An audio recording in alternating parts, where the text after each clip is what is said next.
ऋषि अगस्त्य जानते हैं कि श्री राम के रूप में उनके आश्रम में स्वयं भगवान नारायण पधारे हैं। वे श्री राम को भगवान विश्वकर्मा द्वारा निर्मित दिव्य आभूषण भेंट करते हैं। अगस्त्य ऋषि उनसे कहते हैं कि यह आभूषण सदैव उनके वंशजों की शोभा बढ़ाता रहेगा। चूंकि देवी सीता महल का त्याग कर चुकी है तो श्री राम अपनी वंश वृद्धि को लेकर सशंकित होते हैं। तब अगस्त्य मुनि बताते हैं कि श्री राम और उनके तीनों भाइयों को 2-2 संतानें होगी। वे ये भी बताते हैं कि सूर्य वंश के राजा हर युग में होते रहे हैं और होते रहेंगे। सतयुग से त्रेता तक ये परंपरा कायम है और आगे भी कायम रहेगी। महर्षि अगस्त्य त्रिकालदर्शी है। वे जानते हैं कि श्री राम के 2 पुत्र लव और कुश इस समय वाल्मीकि आश्रम में पल रहे हैं और बड़े हो रहे हैं।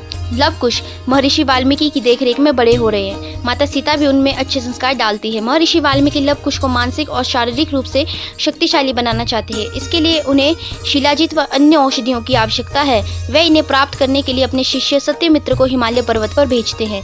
लव कुश अपनी बाल क्रीड़ाओं से आश्रम में सबका मन मोह लेते हैं।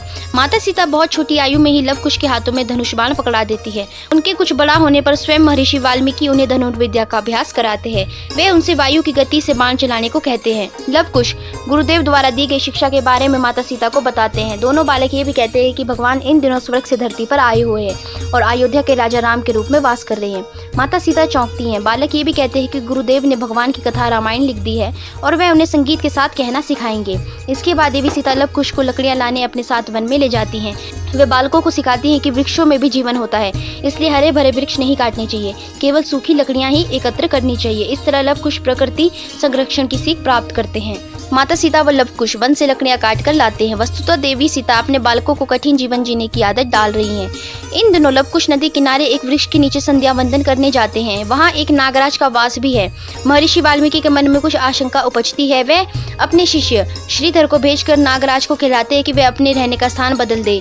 श्रीधर नागराज को गुरुदेव का आदेश सुनाते हैं। तभी लव कुश वहां आकर कहते हैं कि नागराज अपना स्थान छोड़कर न जाए। वह उससे भयभीत नहीं है क्योंकि उनकी माता ने सिखाया है कि सभी प्राणी धरती माता की संतान है, उन्हें मिलजुल कर प्रेम से रहना चाहिए। महर्षि वाल्मीकि माता सीता की दी इस सीख को सुनकर प्रसन्न होते हैं।